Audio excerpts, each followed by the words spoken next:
Welcome to the Clean Classrooms for Carolina Kids Lead-Based Paint section training. This program is a partnership between RTI International and North Carolina Department of Health and Human Services, along with the North Carolina Division of Child Development and Early Education as a liaison. To begin, the overall goal of this section of the program is to identify and eliminate exposure to lead-based paint hazards at public schools and childcare facilities.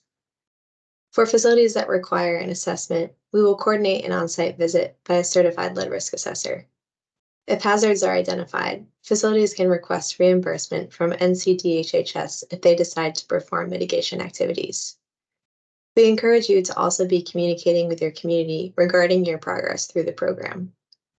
We provide communication resources on our website that make it easy to update staff, parents, caregivers, and students on the program.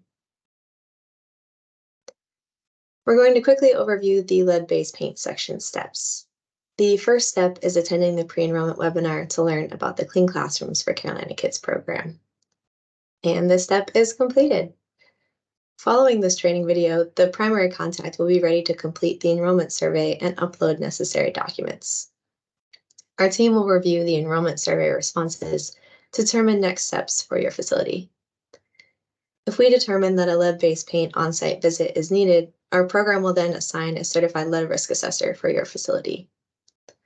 The certified lead risk assessor will schedule the on-site visit with your facility and will then conduct their on-site visit, including sampling if needed. Any samples collected will be analyzed at our laboratory.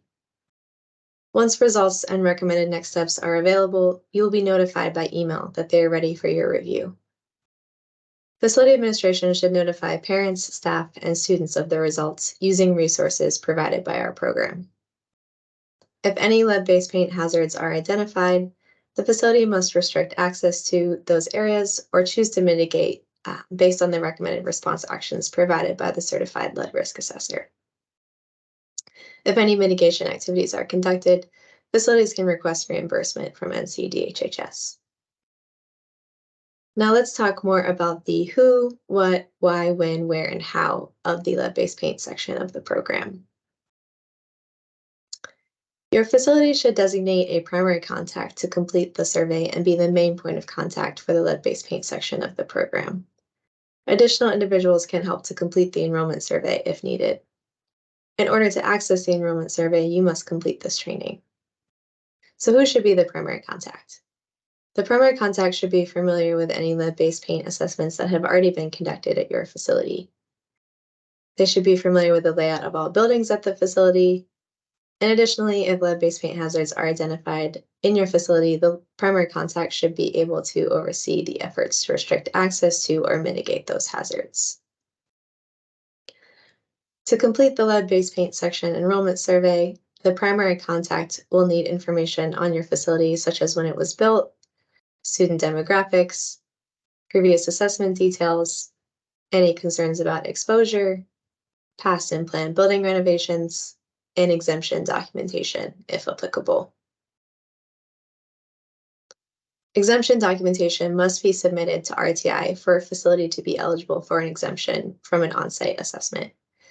Facilities that were built after 1978 may be exempt if the child care facility operator or operator's designee can sign an attestation that no lead-based paint was used in the buildings. Facilities may also be exempt if they provide documentation of a lead risk assessment conducted within the past 3 years. Additional documentation may be requested to verify that the prior assessment meets the rule requirements and any identified hazards have been addressed. It is important that documentation is submitted to the program because this is a state-mandated effort to digitize lead and asbestos records and make them easily accessible in a public document repository.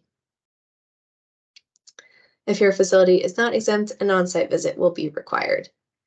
You will be notified when a certified lead risk assessor is assigned to your facility. The lead risk assessor will contact your facility soon after being assigned to schedule the visit at a day and time that works for everyone. We estimate that the on-site visit is expected to last 1 to 3 days, depending on facility size. During the on-site visit, the certified lead risk assessor may assess the interior and exterior of your buildings for lead-based paint hazards, including paint, dust, and soil. The lead risk assessor will likely use a portable XRF instrument to identify lead concentrations in real time and also collect samples as needed. In general, lead sampling is non-destructive, but may cause minor damage to sampled materials. To prepare for the on-site visit, the primary contact should plan to meet the certified lead risk assessor when they arrive to give them access to the facility. Floor plans should also be available for the risk assessor to review while on-site. And finally, your facility can remain open during the on-site visit, but local areas may need to be restricted at the discretion of the risk assessor. Thank you for helping us identify and eliminate lead and asbestos hazards where North Carolina children learn and play. You may now continue to the lead-based paint enrollment survey to complete the questions and upload any applicable documentation.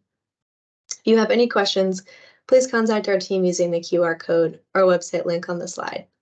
You can also call or text us at 1-855-997-2864 or visit our FAQs page. The Clean Classrooms for Carolina Kids team is here to help you throughout this entire program. Thank you.